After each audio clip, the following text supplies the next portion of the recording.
El Comité Central del Partido Comunista resolvió apoyar la precandidatura presidencial de la intendenta de Montevideo, la ingeniera Carolina Cose. ¿Qué impacto tiene este apoyo? ¿Cómo repercute a la interna del Frente Amplio? ¿Qué pasa con los otros dirigentes que también tienen intención de ser precandidatos presidenciales? ¿Qué va a pasar con la fórmula de la fuerza política? De todo eso estaremos hablando esta noche. Bienvenidas, bienvenidos a Así Comienza el Lado B.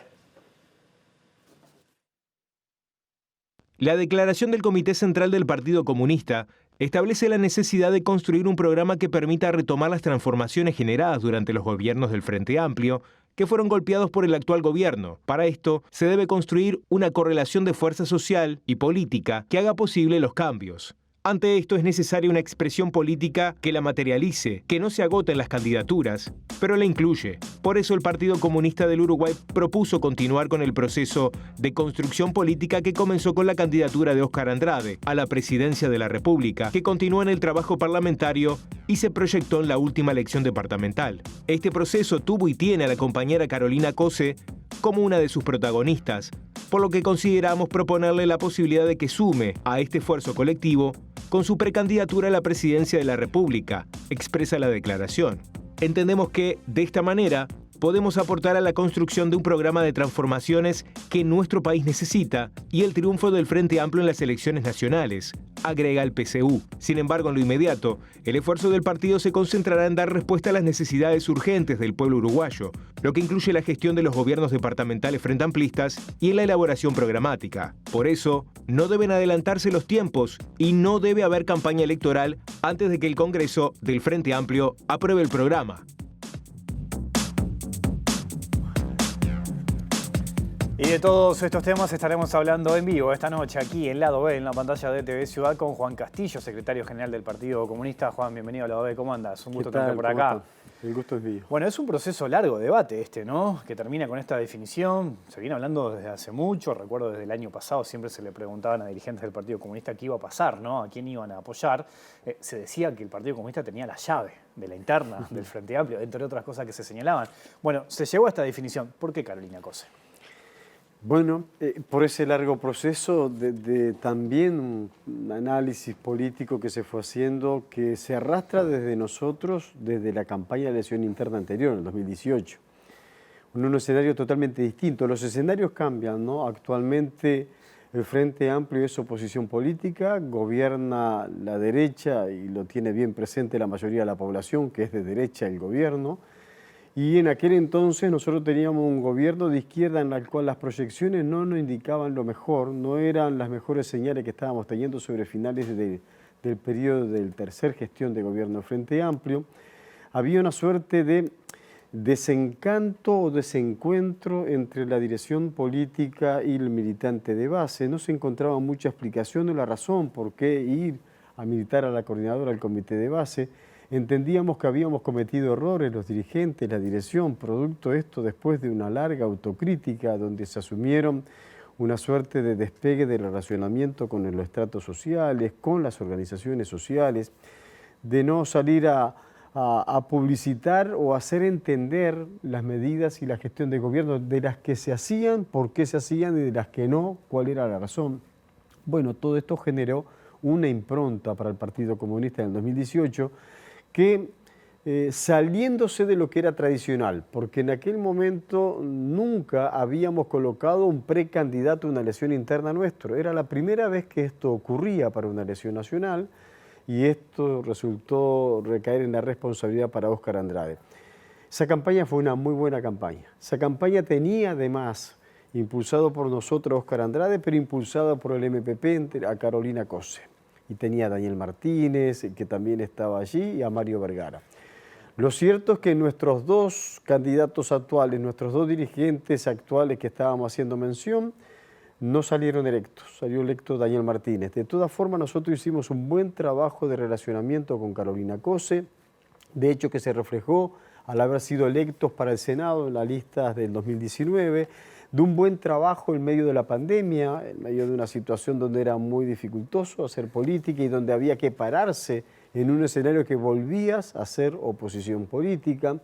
y trabajar para la elaboración del presupuesto quinquenal, para confrontar con el proyecto de la derecha y para elaborar y reivindicar el propio nuestro. Eso gestó una buena relación a tal punto que la propusimos como candidata a intendenta junto a otros sectores y es la actual intendenta. No es que uno llega por sí o por no, por si me gusta más o me gusta menos a tomar una decisión de esta característica. Es que las coyunturas políticas son distintas, los contextos son distintos.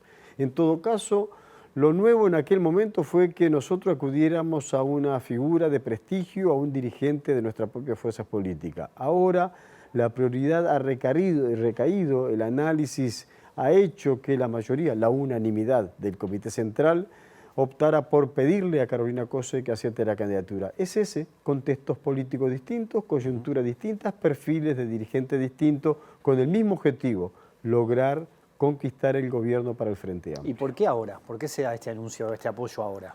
El ahora es producto de la presión de ustedes, los comunicadores, los periodistas, todos los medios de comunicación. Mira, nosotros hacíamos en el balance del informe del Comité Central, para poder soportar un archivo, febrero, marzo del 2022, sí, varios medios de prensa escritos comenzaban a meterse en las internas de los partidos políticos, prefigurando o configurando posibles candidaturas de esos partidos.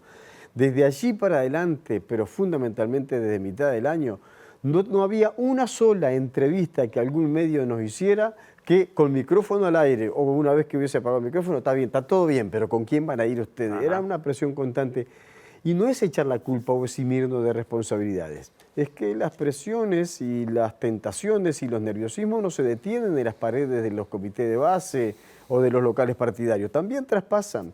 Y traspasan fundamentalmente para el interior del país, en donde ya no se está discutiendo un precandidato o precandidata para el 2024. Se están discutiendo precandidaturas para el 2025 en algunos lugares. Y con quién van a ir en las listas y en dónde van a estar los acuerdos electorales. Bueno, ahí había que pararse en esa seña que nosotros dimos y tú recogías al comienzo de la nota, en torno a que tomemos la decisión de a quién vamos a acompañar en la elección interna del Frente Amplio. No quiere decir que estemos en estado de campaña electoral. La prioridad para el Partido Comunista es la elaboración del programa. Mira, podemos llegar a la contradicción tal de tener precandidatos y no tener programa para ir a ofrecer. Y de lo que se trata es que la prioridad, tanto en el plano social y popular, el movimiento sindical y el movimiento cooperativo, con el Congreso del Pueblo, a realizarse dentro de no más de un par de meses, y por el otro lado, en la instancia orgánica del Frente Amplio, la aprobación en el Congreso de diciembre del programa de gobierno y la habilitación de las precandidaturas para la elección interna. O sea que hay un largo trecho por delante todavía. Bien, me gustaría analizar muchas de las cosas que dijiste ahí en esa última respuesta porque hay elementos interesantes. Por ejemplo, el tema del programa. El Boca Andrade entendía que no era momento de apoyar una precandidatura porque él dice primero hay que definir un programa. ¿Cómo tomas ese argumento? Correcto, pero además con esas características de Óscar que tiene de ser un removedor también para la interna del partido, de provocar el debate, de provocar la discusión. Y él hizo una línea argumental precisamente en este sentido. O sea, no hay un análisis distinto en torno por dónde podía pasar el perfil de candidatura. No hay un análisis distinto dentro del Comité Central en torno a analizar el contexto político que estamos viviendo. Y mucho menos hay dos visiones distintas en torno a que hay que dejar el alma en la cancha para generar las condiciones de que el Frente Amplio vuelva al gobierno. De eso estamos absolutamente convencidos. Donde podía haber un matiz, donde existe el matiz en torno a cuál era el momento de tomar la decisión política de precandidatura. Y tenía que ver con eso, con este énfasis colocado en el programa, con la preocupación de que no distraer la atención de nuestros militantes en torno a que hay que estar en las unidades temáticas del Frente Amplio, en las comisiones de programas departamentales o nacional, para precisar cuál es el programa de gobierno. Vamos a pedirle el voto a los uruguayos. ¿Para qué? ¿Para qué hay que sacar este gobierno? ¿Cuál es la propuesta, la iniciativa que estamos colocando o que vemos nosotros como prioridad? Ese es el énfasis que vamos a colocar en estos tiempos próximos. Si yo miro, voy a la historia, a los archivos, ¿no? Declaraciones, me encuentro con un partido comunista que por lo general impulsaba una candidatura única. En este caso, el Frente Amplio va a ir con más de una, ¿no? Está Orsi, está Cose, Vergara, Andrés Lima. ¿Cómo lo ves eso? Bueno, nosotros mantenemos, y no solo mantenemos, es que ahora no lo discutimos más. Candidatura única llegamos siempre. Las elecciones nacionales son en octubre. Cada partido ahora llega con candidatos únicos. Claro, hay un proceso interno antes, El ¿no? proceso interno significa que cuando el partido impulsaba Fuerza política única en la unidad del Frente Amplio, programa único elaborado por todos los sectores y las bases, y candidatura único. Es porque estaba todavía la ley de lemas, no estaba esta suerte de reglamento electoral que hace que haya una elección interna, previo hay 3 o 4 candidatos, pero siempre vamos a llegar con un candidato único. De todas formas, nos rascas un poquito, ¿qué hubiésemos preferido? Sí, hubiésemos preferido, seguimos insistiendo, que ojalá que tengamos la capacidad para sacar una fórmula ya desde el Congreso, pero la realidad es que nosotros nos plantamos con candidatura única o en la menor cantidad de precandidatos y después los sectores nos pasan por arriba y proponen más de un candidato y nosotros habilitamos porque no somos el palo en la rueda en la interna del Frente Amplio. Hablabas de la fórmula. ¿Van a ir con esa propuesta al Congreso, por ejemplo, de que quede definido en esa instancia? No sé si el primero con el segundo, en ese caso. Estamos trabajando en la interna del Frente Amplio, se creó una comisión, hay una comisión en la cual me toca a mí integrarla en nombre del partido, que estamos analizando todo lo que se denomina política de alianzas. Ahí vemos por lo menos 3 cosas que estamos discutiendo. Una de ellas tiene que ver en cómo se designa la fórmula. Porque el estatuto prevé cómo se elige el candidato a presidente o a presidenta, está estatutariamente, y para eso hay que llegar a un congreso y con el aval de los sectores y con determinado porcentaje de votos se habilita al candidato o candidata a presidente o que compita en la elección interna. Pero el estatuto no dice nada cómo se designan las fórmulas presidenciales. Y esto nos ha traído problemas recientes que todavía resuenan, que existen ecos en la militancia frente amplista de qué forma se decidió en la elección pasada. Bueno, la previsión que estamos tomando es cuál para nosotros debería ser un mecanismo en el cual el Congreso habilite. Una de ellas es que la que ordene sea la elección interna. Si hay más de un candidato o de una candidata, que en todo caso el primero es el candidato a presidente y el que no tiene los votos para ser primero, que quedó segundo, acompañe a la vicepresidencia. Eso tiene que reunir además otra condición, y es que resulte de esa fórmula paritaria que nos está demandando también las últimas reglamentaciones y decisiones de los congresos. Bueno, ahí hay que buscar los mecanismos de trabajo para asegurar que sean respetadas estas decisiones. Veamos si es esta o si hay otras alternativas. De hecho, que hay otros partidos políticos que alcanza con que miren para el costado, lo hayan conversado previamente y decidan esa misma noche y bueno, yo gané, mi candidato o mi candidata a vicepresidente fulano. En el caso de Frente Amplio hay que debatir un poco más, hay que discutir, hay que consensuar una fórmula, pero parece ser esa uno de los mecanismos. Y ese mismo punto, ¿no puede llegar a condicionar la elección interna? ¿A qué voy? Eso de definir primero y segundo es la fórmula, ¿no? En el sentido de que capaz que hay algún precandidato o precandidata que dice, yo no quiero, si salgo segundo, yo no quiero ir en la fórmula. No me banco ser segundo. ¿No puede pasar eso? Esperemos que no. Es un esfuerzo que hay que trabajar porque cada candidato tiene su propia opinión, pero también el Frente Amplio tiene que hacer un resguardo de su fuerza política interna y el cuidado de la unidad. Hay dificultades a sortear, hay escenarios que pueden no estar previstos en lo que estamos diciendo. La comisión todavía no terminó, no laudó. Cuando laude tiene que alcanzar una propuesta para el plenario nacional y ese plenario nacional llevarlo para el Congreso de diciembre.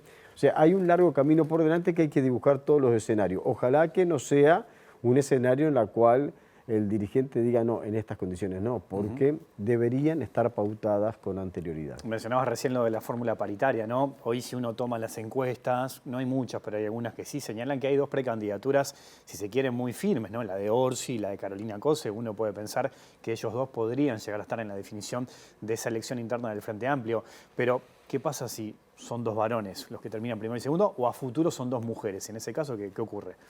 Bueno, si a futuro, nosotros no podemos discutir a futuro porque como no estamos pensando de incorporar un artículo en el estatuto, sino que una reglamentación de las elecciones, bueno, esto hay que verlo cada congreso previo a las elecciones. Puede existir un mecanismo que quede para adelante, si es que aparece alguna idea de esas características, o ser válido solamente para esto.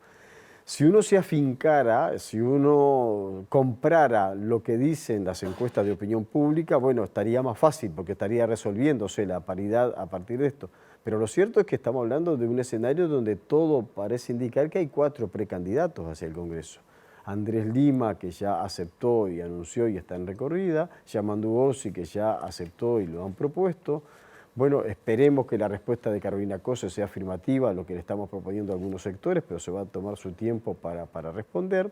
Y se ha anunciado en estas últimas horas que Mario Vergara también podría llegar a tener un respaldo para ser precandidato. Entonces, para complejizar un poco más la decisión que tenemos que tomar, ahora habría 4 candidatos que todos aspiran legítimamente a ganar. Nadie se presenta en una elección interna a perder. Y ahí puede haber que afinar la punta del lápiz para la resolución. Mencionabas recién el caso de Daniel Martínez, que ganó la última elección interna y fue el candidato del Frente Amplio. Después que él ganó, hubo un proceso que algunos dirigentes del Frente criticaron, ¿no? Cuando él se reunió con distintas mujeres buscando a su compañera de fórmula. ¿Qué te dejó esa experiencia? Un sabor amargo que no lo hicimos saber por la prensa, que fuimos y lo dijimos directamente a él. Que mantuvimos una reunión en su local del comando de campaña porque no nos parecía bien lo que estaba ocurriendo y que había que buscar un mecanismo. En primer lugar, sacarlo del escenario público, porque había prácticamente todos los días una danza de nombres que le hacía mal a cada uno de las compañeras que podían tener la chance de acompañar en la fórmula. Pero la forma, fundamentalmente la forma, el mecanismo de resolución, es una cosa que al menos de nuestra parte no quisiéramos que existiera más. ¿Consideran que fue un error importante eso? Fue un error, bueno, se carecía de instrumento para las decisiones. También esto, después todo el mundo tiene el diario, mirá ayer lo que hicimos, sí, pero en un momento tenés que estar vos para definir, y cuando no tenés instrumento para definir, ocurrían cosas como la de ese tipo. ¿Te preocupa que la elección interna pueda dañar, la competencia interna pueda dañar la unidad del Frente Amplio? Estimo que no. No va a ser la primera competencia interna. Nosotros en la campaña, por la primera vez que el Frente Amplio elige presidencia a partir del voto secreto y universal de los Frente Amplistas, que fue en el 2012, allí los candidatos propuestos eran Mónica Javier, era Ernesto Agassi, era Enrique Rubio y era yo, los 4 precandidatos. Y el acuerdo que hicimos fue cómo trabajamos para fortalecer la unidad en medio de una campaña electoral. Era de Ripley, se reían varios de los compañeros, esto era imposible. ¿Cómo hacer una campaña electoral entre vos y yo para que nos voten si no nos diferenciamos entre nosotros? Y ahí vimos que era posible, demostramos la posibilidad que yo busque la mayor adhesión, que yo busque el mayor respaldo. No quiere decir que tenga que hablar mal de vos, sino que tenga que hablar de mi propuesta, de mi visión y de mi perfil, en todo caso reivindicando eso en un acto. Y nuestra campaña electoral de casi 3 meses de duración fue recorrer todo el país, los 4 juntos en todos los lugares, en todos los escenarios, en todas las actividades departamentales que hubo. Luego también fue así desde el 2018. En el 2018 la campaña interna para el Frente Amplio tuvo similares características. Por lo tanto, es factible hacer una campaña electoral fortaleciendo la unidad, porque lo que tenemos que tener presente, empezando por nosotros mismos, sin mandar a hacerle los mandados a nadie más que a nosotros mismos, es que tiene que ganar el Frente Amplio. Lo más importante es que gane el Frente. Y luego, el que resuelve es el militante Frente Amplista, quien, a gusto de ellos, reúne el mejor perfil y las mejores condiciones para eso. Mencionabas recién algo de que el Partido Comunista históricamente nunca ha lanzado un propio candidato, sí ha apoyado, ¿no? Si vamos a la elección anterior, el caso del Boca Andrade, que en realidad el Boca es impulsado, si se quiere, por algunos sectores de la cultura, también del Frente Amplio. Después lo que hace el Partido Comunista es sí apoyarlo. Sí. ¿Tiene algún punto de comparación con este apoyo que hoy les están brindando a Carolina Cose? Bueno, son distintos. Nosotros tratamos de describir que los contextos, las coyunturas son distintos. Si nos rascas un poquito, nosotros tenemos candidatos de nuestras propias filas, tenemos candidato interno. Ese es Óscar Andrade, es el principal dirigente que tenemos, por lo tanto podríamos tener ante cualquier eventualidad un candidato para proponer. Pero hemos ido colocando ese análisis, un balance de prestigiar y levantar y reconocer como un aporte importante en aquel contexto, la campaña de Óscar Andrade, todo lo que ocurrió durante todo este periodo de gestión, los escenarios políticos como se fueron dando y la urgente necesidad del triunfo para el Frente Amplio en las próximas elecciones. Habla de algunos casos de similares características y de otros que marca perfiles distintos, o sea que simplemente eso. Y además, en cuanto a cambios, cada elección ha tenido cambios importantes, o sea, cuando uno se remonta a tiempos atrás, 30, 40 años atrás, los debates ideológicos, las discusiones que manteníamos los comunistas con el MLN y luego con la aparición de la expresión electoral del MPP eran de alquilar balcones. eran muy fuertes en el contenido, en la polémica, aún tratando de no perder la fraternidad, pero eran muy fuertes.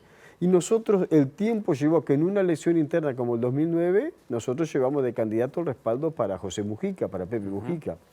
O sea que los contextos políticos son distintos y nosotros tenemos que analizarlo y tratar de no aferrarnos a porque esto un día lo hicimos así, tiene que ser toda la vida. No, veamos, en este escenario, aún valorando positivamente la campaña electoral, el rol, el papel de nuestro camarada Óscar Andrade, estamos proponiéndole a Carolina Cose que sea la candidata. Ahora, el nombre de Boca Andrade suena en varios lugares, ¿no? Para futuros cargos y todo. ¿Pesa eso en la decisión? Me imagino que debe pesar más para la presión propia para él. Yo me imagino a qué presión estará sometido. Porque a uno mismo, a mí, en las instancias que le dedico más tiempo a las instancias de Frente Amplio, a representar al partido allí en los organismos, 2x3 me inventaban fórmulas, ¿no? Me decían que se estaba trabajando y cocinando para que si nosotros respaldábamos a Yamandurcia a nivel nacional, ellos respaldarían a Óscar Andrade, candidato a intendente de Canelones. Ya me lo habían puesto a Óscar Andrade, candidato a intendente. Porque hay otros que están diciendo ahora que como el enroque que hicimos de cederle la posibilidad de la candidatura a la presidencia a Carolina Cose, capaz que lo que estamos viendo es la posibilidad que sea Óscar Andrade el candidato a intendente por Montevideo. Hay otros que dicen, si son gobierno va a ser ministro de Vivienda. O sea, bueno, ya ha ocupado todos los cargos ha tenido. ¿Y no estuvo en la negociación eso? No, nosotros. ¿No? A ver, fue bastante complejo dirimirlo en la interna en un comité central para presentar un informe unitario al Comité Central y para que el Comité Central tuviera elementos para resolver con esa contundencia que lo hizo. Mereció haber 4 o 5 reuniones del Ejecutivo Nacional para ir analizando, desmenuzando y priorizando. O sea, no es una cosa fácil. Podemos llegar habiendo estado en una reunión del Comité Central que decidió quién va a ser la presidenta de los uruguayos y los uruguayos. Eso tomamos la decisión. Más allá de que imaginamos que será precandidata, Carolina Cose aún no lo confirmó, ¿no? ¿Cuánto condiciona eso? Todo esto que estamos hablando, por ejemplo. No, a nosotros nos deja bastante más tranquilos porque aunque lo decidiera ahora, aunque la respuesta fuera inmediata, primero, se va a tomar su tiempo como toda persona. También a quien ha dicho fuertemente, yo asumo la intendencia y ese es mi objetivo, completar el cargo. Bueno, si le estamos pidiendo a los demás que la abandone, va a tener que tomar una decisión que en política es importante y va a tener que asumirla. Si se ha tomado el tiempo ahora porque 3, 4, 5 sectores le hemos planteado, todavía hay sectores de Frente Amplio que no han tomado su decisión, que va a haber que esperar un tiempo más. Y en su momento, luego que lo diga, que asuma si acepta la candidatura, bueno, también va a tener que tomar otras medidas en su actual responsabilidad. Nosotros, de todas formas, lo diga ahora, lo diga en agosto, lo diga en septiembre, hasta que no haya un programa de gobierno elaborado por los Frente Amplistas, no vamos a hacer campaña electoral. Eso no cambia. Lo que nos ha sacado un poco de presión a nosotros, eso es cierto. ¿Qué debería tener ese programa del Frente Amplio? Tiene que tener propuestas, iniciativas concretas que defina el perfil de un gobierno de izquierda. Tiene que tener definiciones concretas que saque al Uruguay de la situación que está, en donde un día sí y el otro también, las noticias son actos de corrupción, que tienen que renunciar directores de responsabilidad importante, que tienen que renunciar ministerio, que alguien pueda llegar durante un fin de semana a desoír la resolución del presidente de la República que le pide el cargo de ministro para pensarlo y le invita al presidente a reflexionar siendo de la misma fuerza de gobierno, para sacar situaciones como la que están ocurriendo en donde cada vez que salimos del Uruguay en la región se mofan de nosotros porque somos el país que le entregó un pasaporte oficial en la cárcel en un país árabe al principal narcotraficante que está siendo buscado, porque se instaló en la torre ejecutiva en el lugar de gobierno una banda para delinquir, así asumida por el que firmó efectivamente que la pena debería ser 4 años porque asume que delinquió junto con otros. Si era más de uno son una banda y si delinquió son delincuentes, por lo tanto eso estaba instalado en el gobierno nacional. Porque además este gobierno, los números que no muestra y son los números reales, es que ha caído el salario, y porque cayó el salario de las trabajadoras y los trabajadores, cayó la jubilación y las pensiones que tienen que ajustar por ese índice medio, porque aumentó la desocupación y porque los pocos puestos de trabajo que se crearon nuevos son de los planes Trabajar o los planes solidarios que tienen salario mínimo nacional y se trabaja a la mitad del día. Ese no es el trabajo que queremos nosotros, ni nosotras, las trabajadoras y los trabajadores. Y porque además, encima, vienen cayendo los derechos, rebajando los derechos de todo punto de vista. El último de ellos, el derecho a la negociación colectiva, sacándole la posibilidad que los convenios colectivos mantengan las conquistas que hicieron años anteriores. Bueno, en peores condiciones no puede estar. Para muestra basta eso, pero si uno sigue hablando y la reforma educativa y la pretendida reforma de la seguridad social, que es una reforma jubilatoria que ahora le cambió las reglas de juego a los trabajadores y las trabajadoras, que muchos de ellos todavía no saben, pues esto no es un problema que tenemos nosotros los jubilados, es un problema para el trabajador que va a tener que trabajar 5 años más, que va a tener que esperar 5 años más de su vida para jubilarse, que tiene que justificar 5 años más de aporte laboral, que termina aportando 5 años más a las cajas y que es obligatorio encima tener AFAP para todos. El resultado final de eso es que va a cobrar menos que un jubilado actual. Esas no son condiciones dignas. Este gobierno que defiende o prioriza a los Maya de Oro es un gobierno que no representa a la mayoría de los uruguayos. Te propongo una pequeña pausa y seguimos conversando. Ya sigue Lado B aquí en la pantalla de TV Ciudad.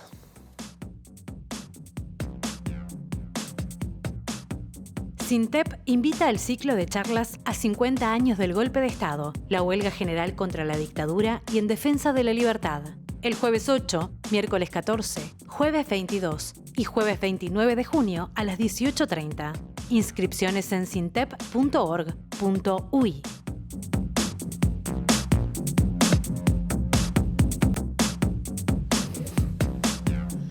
Seguimos en vivo aquí en Lado B, en la pantalla de TV Ciudad, conversando con Juan Castillo, secretario general del Partido Comunista. Hay una propuesta del gobierno de abrir archivos de la dictadura con documentos que incluyen información sobre presos comunistas, por ejemplo, lista de integrantes también del Partido Comunista. ¿Qué lectura tenés sobre esa iniciativa? Mira, nuestros propios compañeros y compañeras militantes de las organizaciones de derechos humanos tienen su reserva. El propio Frente Amplio también, nuestro presidente se ha encargado de hacerlo público.